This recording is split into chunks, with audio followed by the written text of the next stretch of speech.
Hello, my name is Mary Robinette Kowal, and I'm the president of Science Fiction and Fantasy Writers of America. As we begin this event, I'd like to acknowledge that I'm speaking to you from the traditional homelands of Indigenous peoples.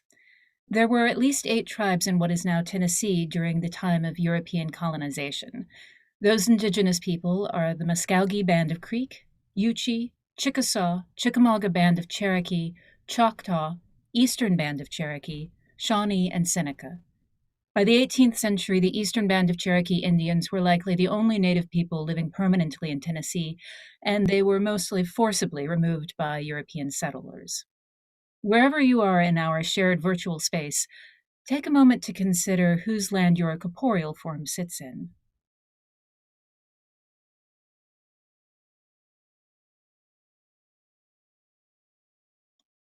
Welcome back to the Airship Nebula, SFWA's shared virtual space and community hub.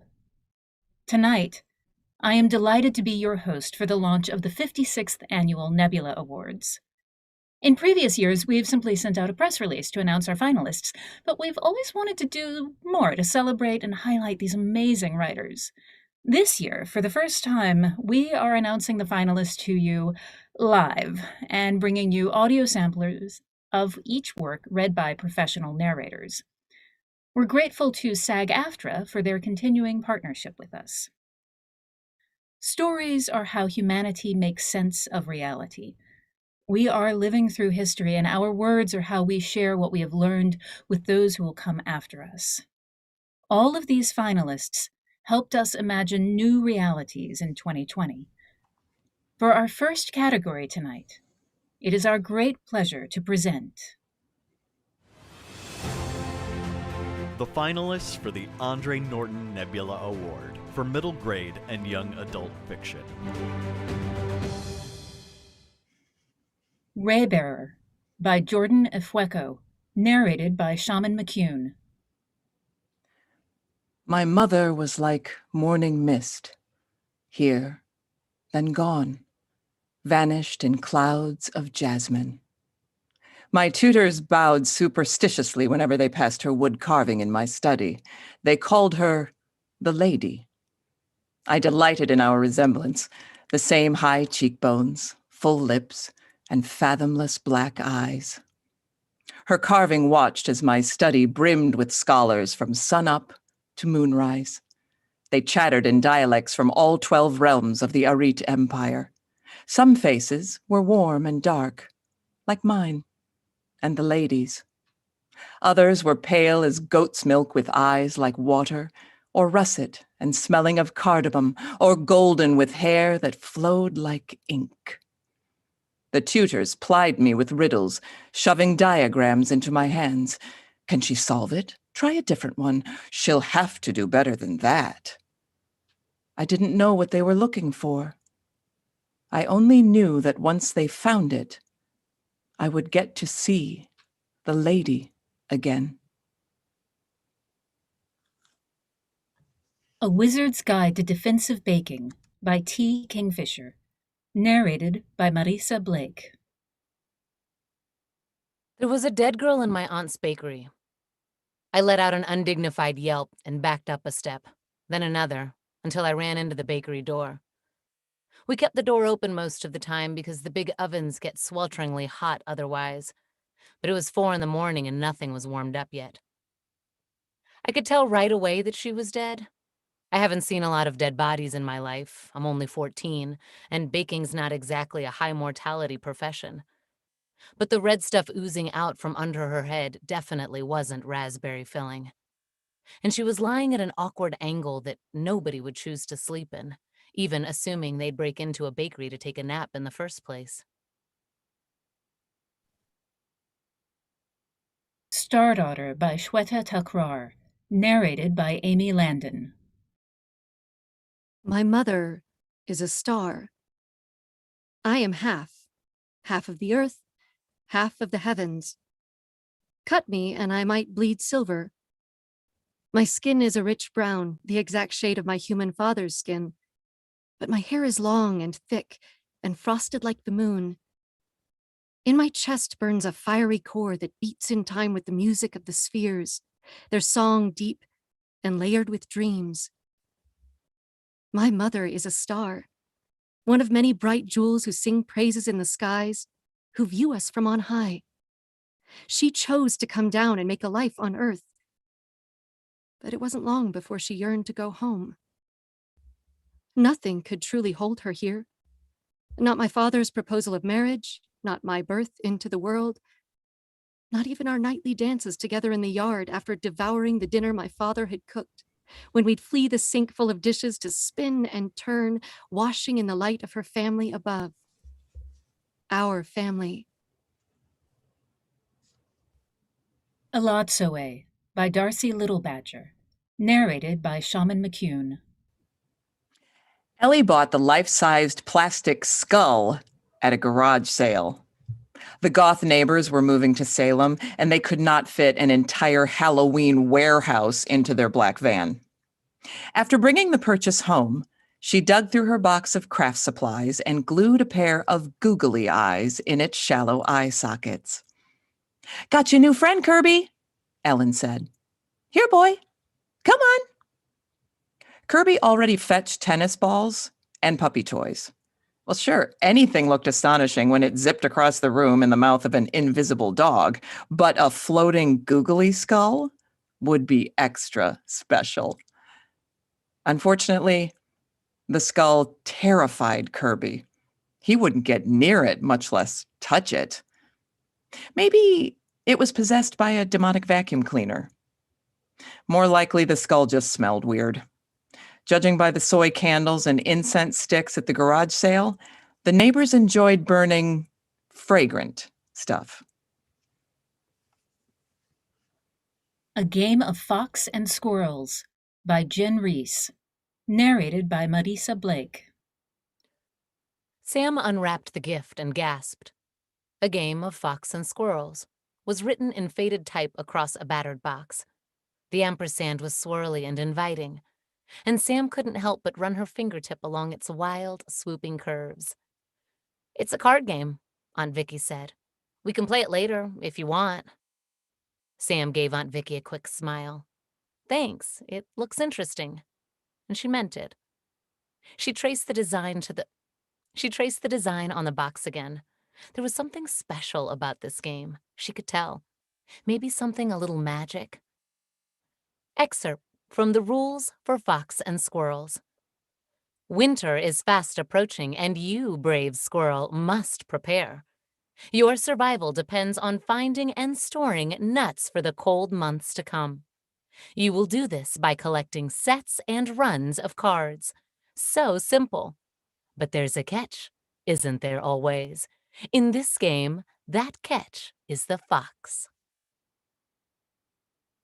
Congratulations to our finalists for the Andre Norton Award for Middle Grade and Young Adult Fiction.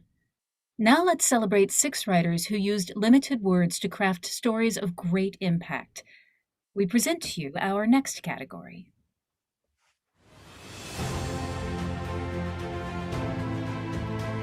The finalists for Best Short Story.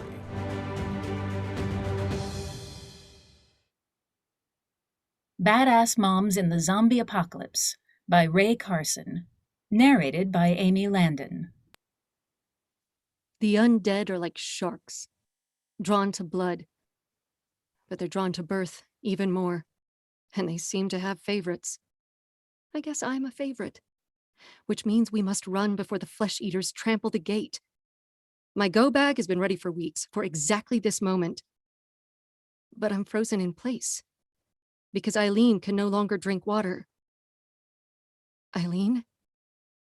She might not be here when I get back, if I get back. Her bony, paper-skin hand grasped mine in a show of strength she hasn't displayed in weeks. "Honey, it's okay to let me go," she says. "Because I win. I win at everything." At my puzzled look, she adds, "I get to die an old woman. Who does that these days? A badass motherfucker. That's who." Advanced Word Problems in Portal Math by Amy Peakey. Narrated by Marisa Blake. Penny's parents explained girls can do anything, everything, in fact. She can wash the dishes, plus get top grades. Her brother smirks as he escapes upstairs. Penny scrubs the dishes extra hard as she thinks about the unknowns in her life, like what she could do if she weren't expected to excel at everything. She dries her hands on her leggings and reapplies her strawberry lip balm, then walks through the split-level house. She hopes to find a portal to a world with a warm patriarchal figure who will encourage her to spend long days in a library without any homework duties. After 2 hours, she gives up. Using only paper and pencil, estimate the equivalency of 1 pair of leggings to nylons and 1 lip balm to lipsticks. If L equals lipsticks and N equals nylons, and then calculate the nearest portal's location and extrapolate why Penny was unable to find it.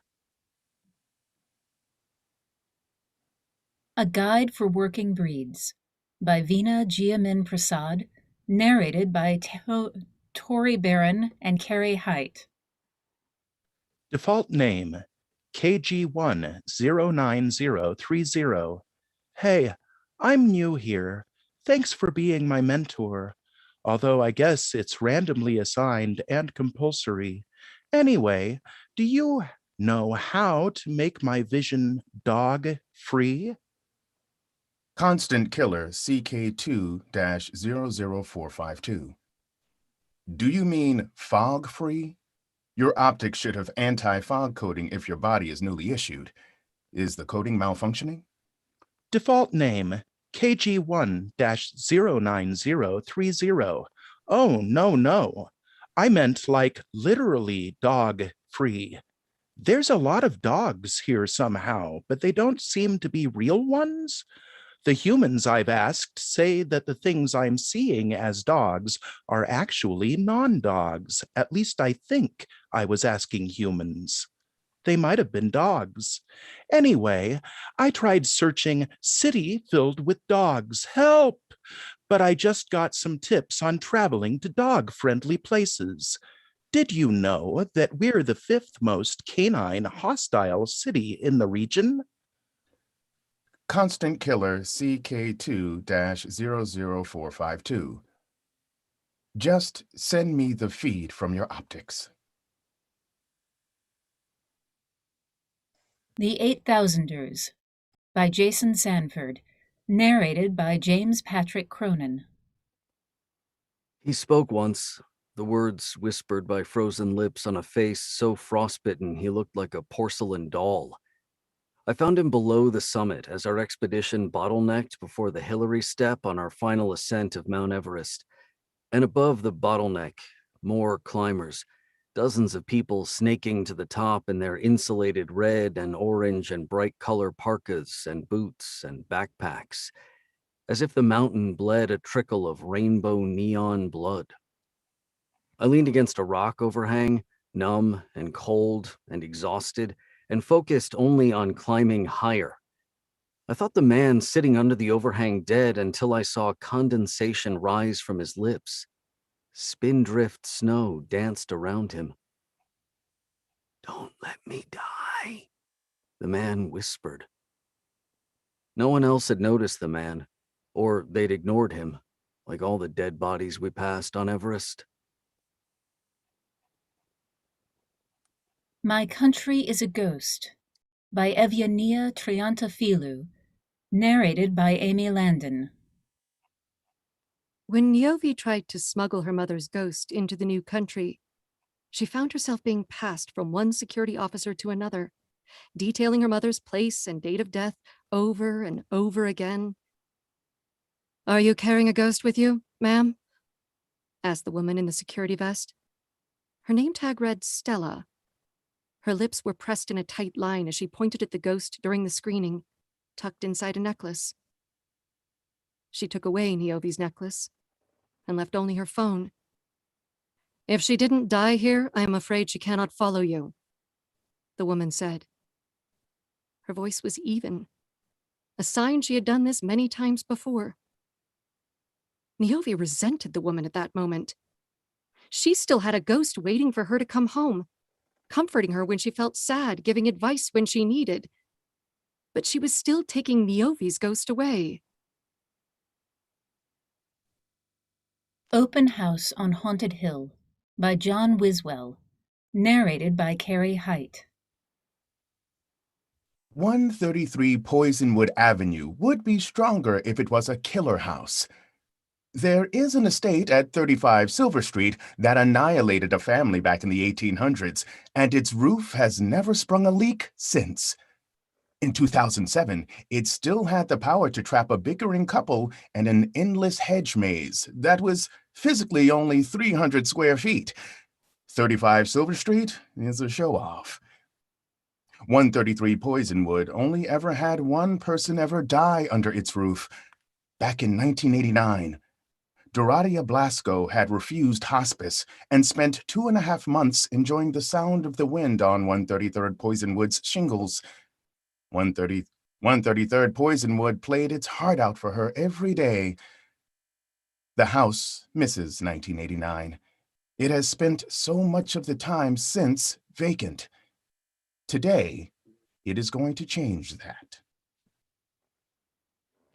Congratulations to the finalists for Best Short Story. Now, here are 6 authors whose stories showcase the breadth and versatility of the science fiction and fantasy genres, with a limited word count. We present to you our next category.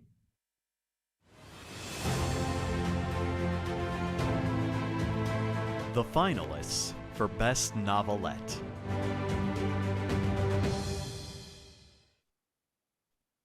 Stepsister by Leah Sipus. Narrated by Cary Hite. Many families lock their daughters away on the nights of the Fey Balls. Between the glitter and the magic, things happen that should not be seen or participated in by girls with good morals. But doors tend to unlatch, windows tend to creak open, nimble Fey fingers drawing us all to their dance. The story has grown. A coach, a train of horses, a magical gown, but I was there. The Fae did no more for Queen Ella than they did for dozens of eager girls willing to risk their futures for a night of revelry. It's just that, for most of them, it doesn't turn out as well. My mother taught me that. They say that when what happens on Fae nights is forgiven and forgotten by morning, and for men that is certainly true. For women, not so much. The Pill by Meg Elison. Narrated by Amy Landon. My mother took the pill before anybody even knew about it. She was always signing up for those studies at the university, saying she was doing it because she was bored. I think she did it because they would ask her questions about herself and listen carefully when she answered. Nobody else did that. She had done it for lots of trials, sleep studies and allergy meds. She tried signing up when they tested the first 3D printed IUDs, but they told her she was too old. I remember her raging about that for days. And later, when everybody in that study got fibroids, she was really smug about it. She never suggested I do it instead. She knew I wasn't fucking anybody. How embarrassing that my own mother didn't even believe I was cute enough to get a date at 16. I tried not to care. And I'm glad now I didn't get fibroids. I never wanted to be a lab rat anyway, especially when the most popular studies and the ones Mom really went all out for were the diet ones. Burn, or the Episodic Life of Sam Wells as a Super by A.T. Greenblatt. Narrated by JamesPCronin. Watch Sam burn. Or sort of burn. Well, more like light up, then burn, but only his head. Whatever. Sam's trying not to focus on the things he can't control, like the 24 people sitting in front of him, watching him impassively. Or that he's underdressed for his audition. Or that this old community center is impossibly stuffy, with a whiff of sour milk lingering in the air. Or that this might be a terrible idea. What he can control is how he burns. Sort of. Maybe. He hopes. Sam closes his eyes and imagines he's back in his apartment. He's been practicing so he can almost see his living room. On the wall in front of him, where most people would have mounted their TVs, hangs the iron-framed mirror he rescued from a dumpster. Sam pictures his reflection in it and gives himself a small smile. Yes, this is just like home, just like he practiced. It's as easy as lighting a match, as natural as breathing. These people want a demonstration? Sam will give them a show. Watch Sam burn. 2 Truths and a Lie by Sarah Pinsker. Narrated by Amy Landon. Something about the old television, the wooden cabinet, or maybe the dial, made Stella ask, "Do you remember the Uncle Bob show?" Which of course he didn't. Nobody did. She had made it up on the spot, like she often did. Which was why it was so weird that Marco said, "Yeah."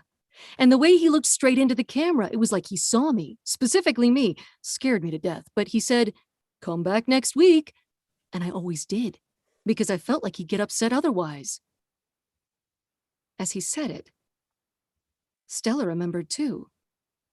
The way Uncle Bob looked straight into the camera, and not in a friendly Mr. Rogers way. Uncle Bob was the anti-Mr. Rogers, a cautionary uncle, not predatory, but not kind. "It was a local show," she said aloud, testing for truth. Marco nodded. "Filmed at the public broadcast station." Where You Linger by Bonnie Jo Stufflebeam. Narrated by Madisa Blake.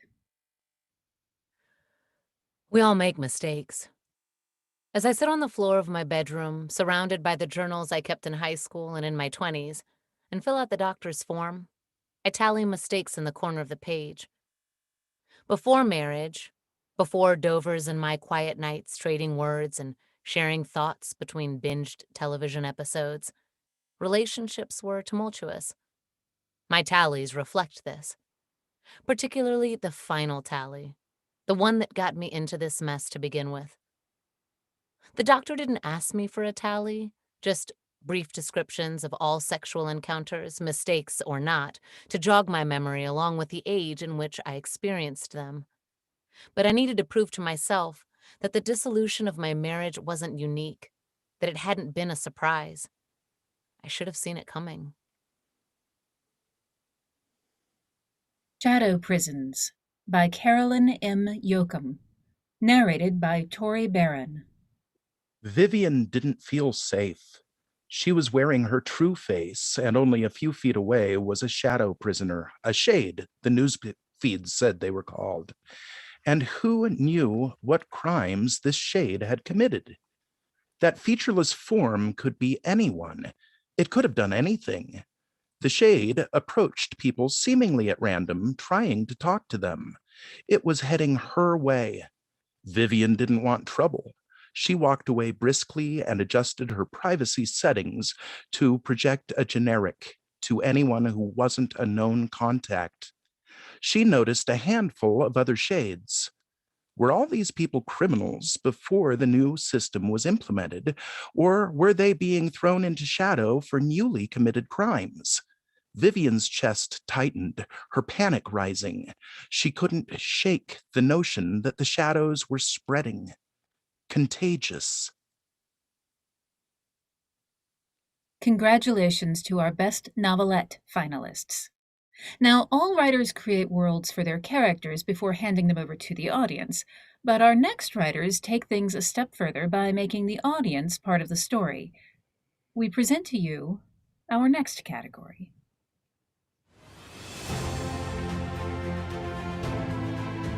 The finalists for Best Game Writing.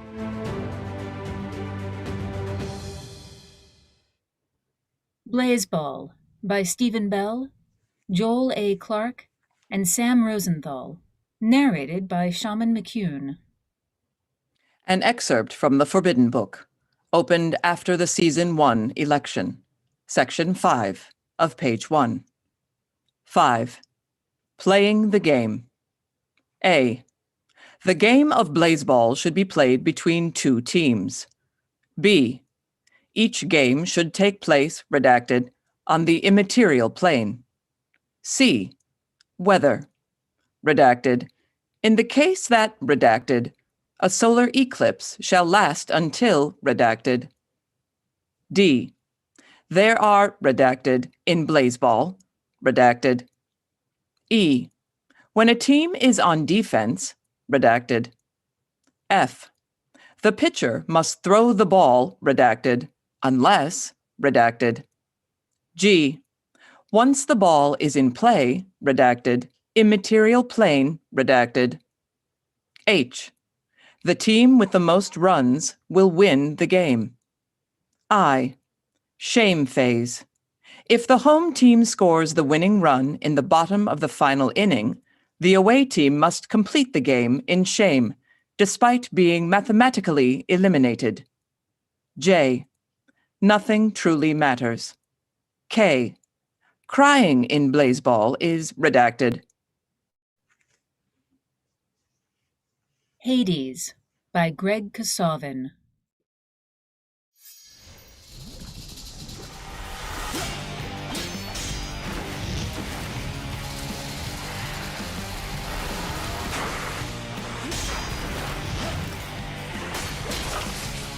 Zeus, of course.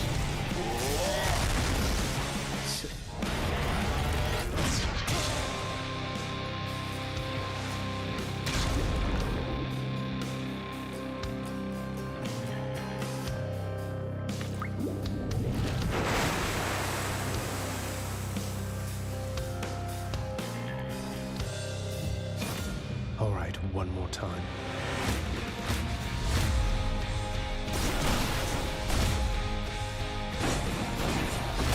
Stupid boy, you shall never reach the surface. You'll have a better home where you belong, here on Olympus. And to help you on your journey, have my blessing. The Olympians shall make powerful allies. You can turn back, or I can send you home the painful way. What'll it be? I'll have to go with the painful way.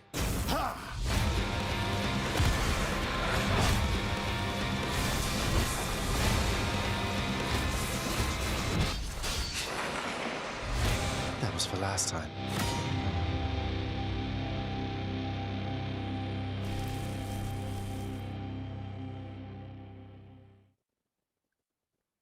The Luminous Underground by Phoebe Barton. Narrated by JamesPCronin. When you look at the mural through your aura goggles, though, it looks alive, but frozen. There are two unchanging auras layered over it, centered around the two hand-holding figures. Those auras, you say. You turn around and stand nose to nose with McCowan, close enough for the goggles to pick up her own aura. It flickers and dances with the rhythm of life, but the shape and the style is the same as what's splashed across the mural. Those are human auras. You remember the library spirit's words. Together, trapped, looking into the light. You brush the two figures with the back of your finger, and that part of the mural feels warm to the touch. Warmer than the rest of it. Treya, what if... I know this sounds ridiculous, but what if the artists didn't disappear? Could people survive? Trapped inside a painting? Kentucky Route Zero by Jake Elliott.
Sense and Semiosis by Sam Carbo Ashwell, Kat Manning, Yoon Ha Lee, and Caleb Wilson. Narrated by Shammen McCune. There are other perfume boxes, other lists, sharply curated according to audience. You allow yourself a degree of sentiment in their selection, but that too serves a public purpose. This collection, messy, unfashionable, incoherently themed, is an entirely private matter, a giant's secret heart. Each scent brings back memories that once meant something important.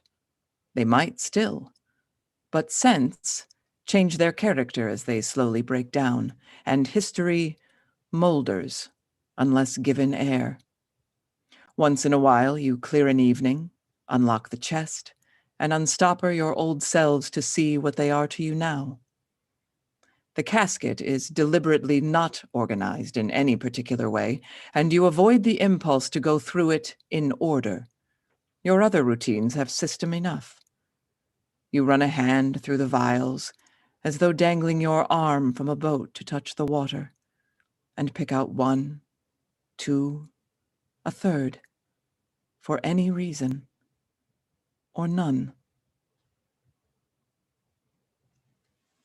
Spiritfarer by Nick Guerin, Maxime Mona, and Alex Tommy.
Congratulations to all of our Game Writer finalists.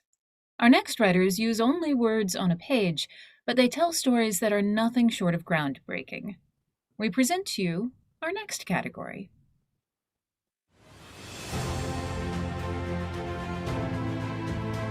The finalists for Best Novella.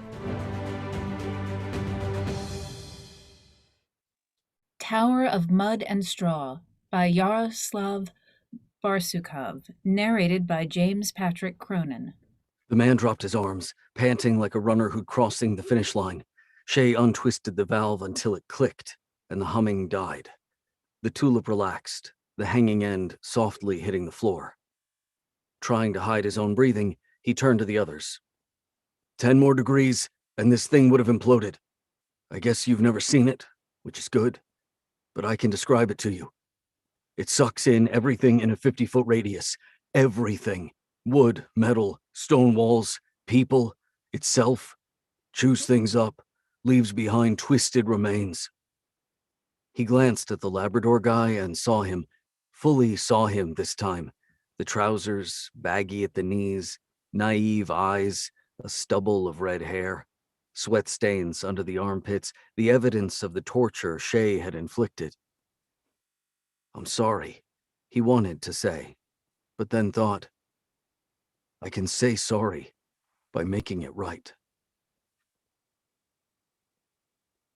Fina by Nino Cipri, narrated by Marisa Blake. Trisha called an emergency meeting, and everyone who wasn't working a register crammed into the break room.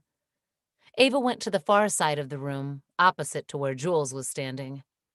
Trisha came in wheeling a boxy television that looked like it predated Littenvard itself. Can I have some quiet, please? She called into the already quiet room. Thank you. So, for anyone that hasn't already heard, we've got a Maskal. There was a swell of dismayed groans. Jules mouthed, A what? Quiet, please, Trisha said again. For the benefit of those who've joined us since our last Maskal, I'm going to play a short instructional video. The video began with a click and a whir. Static flickered in lines across the screen, then cleared. But the color was still slightly off, oversaturated and alien. Yellow letters traveled across the screen, marquee style. Maskal Ukhdu. Below it, in subtitles, Wormholes and You.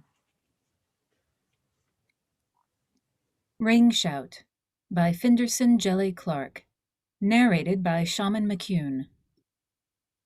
Realizing I ain't shaking that thing, he lowers it.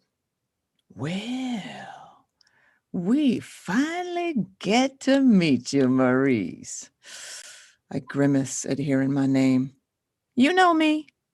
He grins wider. Ooh, we've been watching you a long time, Maurice. A long time. Who you be then? I ask. Some wicked ain't messing with my dreams. He winks a gray eye. We the storm on the horizon, he answers, a twinkle in his gray eyes. But you can call us Clyde. Butcher Clyde. We thought we'd introduce ourselves proper since you gone and left this nice little space open for us to slip into. Good of you to leave this little open for us to slip into. Storm. Nana Jean's words dance play in my head. Bad weather gonna come. Efe Ioku, The Tale of Imade Unugabo by Aganet Shawe Donald Ekpeki, narrated by Cary Hite. The hunting party waited quietly at Iboiboya, the forest of fears. Morocco oversaw the hunt. He was a Lorofila. The rest waited to move on his signal, but for now, he lay waiting, careful not to alert the beast, lest the intended prey became the hunter. Here, the roles of the prey and the hunter could switch in a flash, leaving the hunter to scurry for survival. Booth knew that the Father Obatala himself had chosen them and imbued them with sacred gifts which, though not making them immune, offered them a measure of protection. The Nlagama slithered forward. At almost 12 feet tall, the enormous lizard-like beast towered over banana trees. Its forked tongue, about 8 inches, swung pendulously and tasted the air. It bent on the bait left by the Umzageli hunters, a horse-like antelope with thick, strong legs and a horn like the mystical creatures of the old world. The Nlagama ripped into the antelope with the savagery that made Morocco swallow. With the beast distracted, Morocco gave the signal. The Four Profound Weaves by R.B. Limburg, narrated by Tori Barron. I sat alone in my old goatskin tent, waiting like I had for the last 40 years for Aunt Benezret to come back, waiting to inherit her loom and her craft, the mastery of the Four Profound Weaves. I wasn't sure how long I'd been sitting like this, and it was dark in the tent. I no longer knew day from night. When the faded red woven tapestry at the entrance shifted aside, I drew my breath sharply, waiting for my aunt's thin, almost skeletal hand, but it was no Benezret. Of course not. Instead, one of my grandnieces stepped in, plump and full of life, bedecked in embroideries and circlets hammered with snakes. Her eyes show like stars in the gloom. Aunt Louisia, don't sit here alone. Aunt Louisia, you should come to the trading tent. Aunt Louisia, bring some of these weaves. The girl's bejeweled hand motioned at the weavings that hung heavy and lifeless around my tent. You might sell something, and if not, just show your craft, yes? And just like a flutter of wind, she was gone. Riot Baby by Tochi Onyebuchi, narrated by Shammen McCune. She feels so much of Mama's entirety. Lounging on cars with friends in a languid Mississippi summer, mopping blood off a hospital room floor, praying with Ella, for Ella on a sidewalk in South Central. All of it gone. And all Ella could do was watch. This pastor didn't save her. Ella didn't save her. Ella couldn't. She tries not to turn the wooden doors into splinters on her way out. It's not till she's outside that she realizes what she was looking for in there. What she's been looking for all these years. What she realizes now she no longer needs. Permission. I am the locusts. Ella sends the thought out like a concussive wave so that it hits every surveillance orb in the neighborhood, every wired cop, every crab tank in the nearby precinct.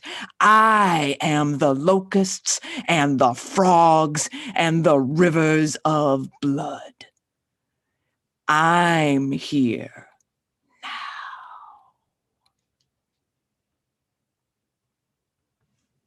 Congratulations to our finalists for Best Novella. Now it's time to celebrate the fantastic original stories and filmed adaptations writers brought to the screen this year. We present to you our next category. The finalists for the Ray Bradbury Nebula Award for Outstanding Dramatic Presentation. Birds of Prey and the Fantabulous Emancipation of One Harley Quinn by Christina Hodson. The Expanse, Gaugamela by Dan Nowak. The Good Place, Whenever You're Ready by Michael Schur. Lovecraft Country, Season 1 by Misha Green, Shannon Houston, Kevin Lau, Wes Taylor, Ihoma Ofordire, Jonathan I. Kidd, and Sonia Winton Odompton. The Mandalorian, The Tragedy by Jon Favreau. The Old Guard by Greg Rucka. Congratulations to our finalists for the Ray Bradbury Nebula Award for Outstanding Dramatic Presentation. Binge-watching a favorite show isn't the only way to immerse ourselves in another world. We recognize these next writers for creating the books that saw us through a year like no other. And in our final category for the evening, here are the finalists for Best Novel. Piranesi by Susanna Clarke, narrated by JamesPCronin. When the moon rose in the third northern hall, I went to the ninth vestibule to witness the joining of the three tides. This is something that happens only once every 8 years. The ninth vestibule is remarkable for the three great staircases it contains. Its walls are lined with marble statues, hundreds upon hundreds of them, tier upon tier, rising into the distant heights. I climbed up the western wall until I reached the statue of a woman carrying a beehive, 15 meters above the pavement. The woman is 2 or 3 times my own height, and the beehive is covered with marble bees the size of my thumb. One bee, this always gives me a slight sensation of queasiness, crawls over her left eye. I squeezed myself into the woman's nice and waited until I heard the tides roaring in the lower halls and felt the walls vibrating with the force of what was about to happen.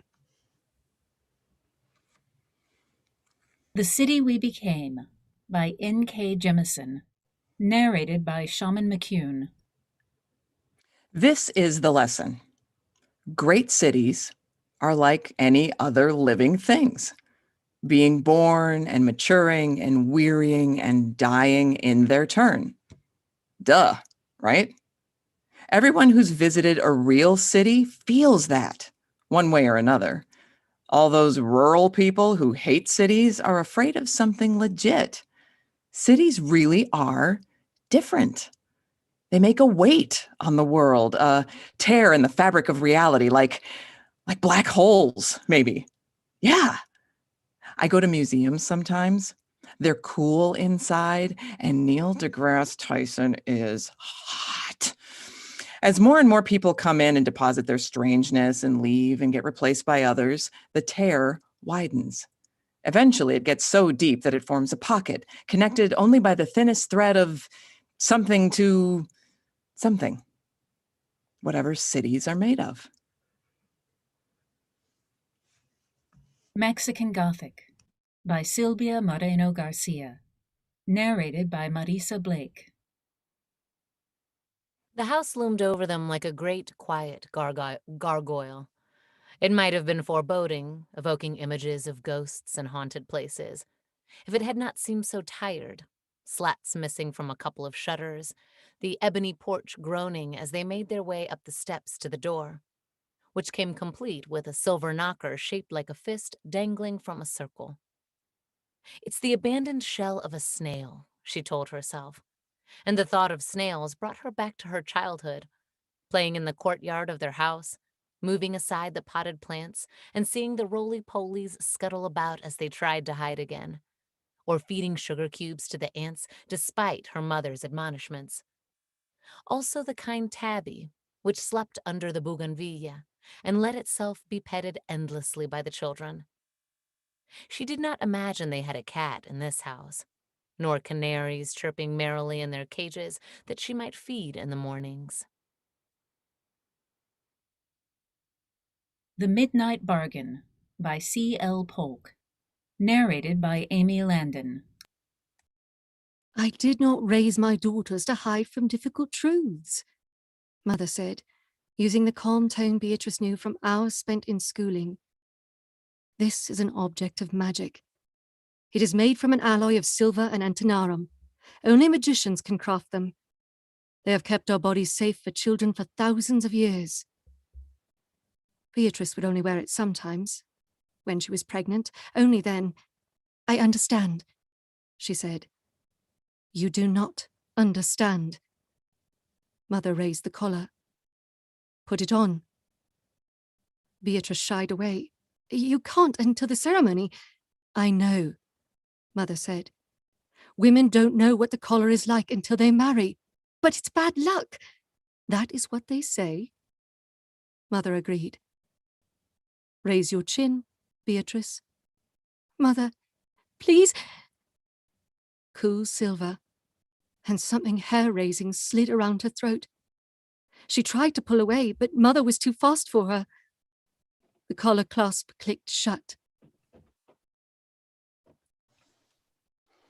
Black Sun by Rebecca Roanhorse. Narrated by Cary Hite. Oh, sun, you cast cruel shadow, black char for flesh, the tint of feathers. Have you forsaken mercy? From Collected Lamentations from the Night of Knives. Today, he would become a god. His mother had told him so. Drink this, she said, handing him a cup. The cup was long and thin and filled with a pale, creamy liquid. When he sniffed it, he smelled the orange flowers that grew in looping tendrils outside his window, the ones with the honey centers. But he also smelled the earthy sweetness of the bell-shaped flowers she cultivated in her courtyard garden, the one he was never allowed to play in. And he knew there were things that he could not smell in the drink, secret things, things that came from the bag his mother wore around her neck, that whitened the tips of her fingers and his own tongue. Network Effect by Martha Wells. Narrated by Tori Barron. I've had clients who thought they needed an absurd level of security, and I'm talking absurd even by my standards, and my code was developed by a bond company known for intense xenophobic paranoia, tempered only by desperate greed. I've also had clients who thought they didn't need any security at all, right up until something ate them. That's mostly a metaphor. My uneaten client stat is high.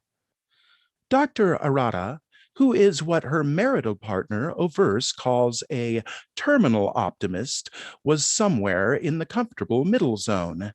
Dr. Thiago was firmly in the let's investigate the dark cave without that pesky sec unit group, which was why Arata was pressed against the wall next to the hatch to the open observation deck, with her palm sweating on the stock of a projectile weapon, and Thiago was standing out on said observation deck, trying to reason with a potential target. Congratulations to our finalists for Best Novel, and to all of our Nebula finalists this evening. To everyone watching at home, thank you so much for being here with us. We hope to see you all at the 56th Annual Nebula Awards and Conference to be held right here on the Airship Nebula. Eric, does Cock up? Colin, I'm in the middle of a... Yeah, this was important. A transmission? Yeah, Florida, that's a... We got a... Air Wallop? From whom? Air Wallop. Oh, yeah, no, yes, put her on. Honored guests, our technical director informs me he's just decrypted an urgent message from our Nebula Awards Toastmaster, Adria Walden. Go ahead, Colin.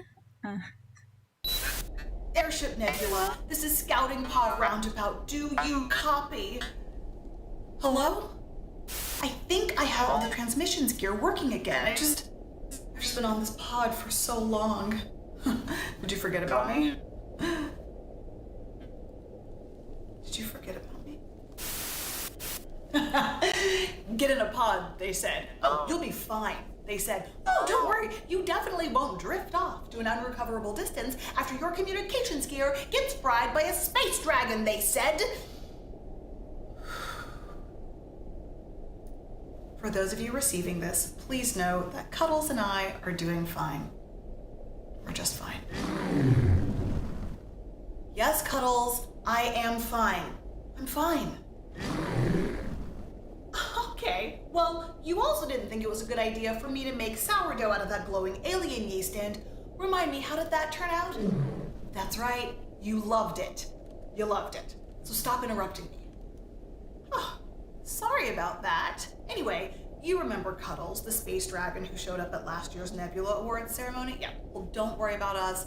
Everything's good. We're very close. Anyway, after Cuddles and I said goodbye last year, I set out in this pod to look for habitable worlds. And then, as I was on my way, I ran into this cobweb comet cluster, which was so beautiful, but very difficult to fly through. And I think I bumped into something because I kind of blacked out for a while. And when I came to, I couldn't find the airship Nebula, and also all the comms were out. This is not the important part of the story, because all of that is fixed now, I think. And I have news. My long-range sensors show some kind of habitat in the distance, and maybe we can live there. Okay, I'm charting a course that I'm going to send along with this message. I'll be ready for you. All I have to do is clean up a year's worth of dirty dishes, and also a year's worth of all of that. But it's going to be amazing. Look.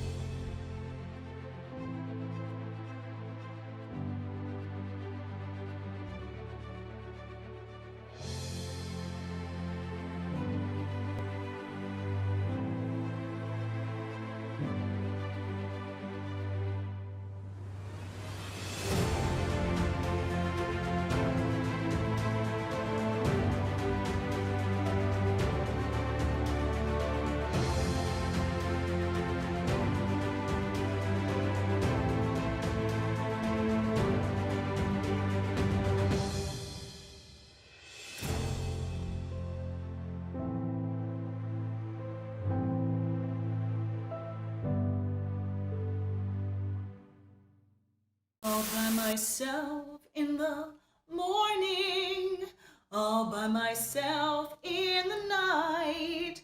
Which are really the same things in space because there's no sunrise or sunset out here. All by myself in my captain's chair, so unhappy there, playing solitaire. Well, you know what, Cuddles? Mr. Happy Fruit understands me. Mr. Happy Fruit has been there for me this whole trip, haven't you, Mr. Happy Fruit? Thank you, Mr. Happy Fruit. What? Yeah, from the top. All by ourselves.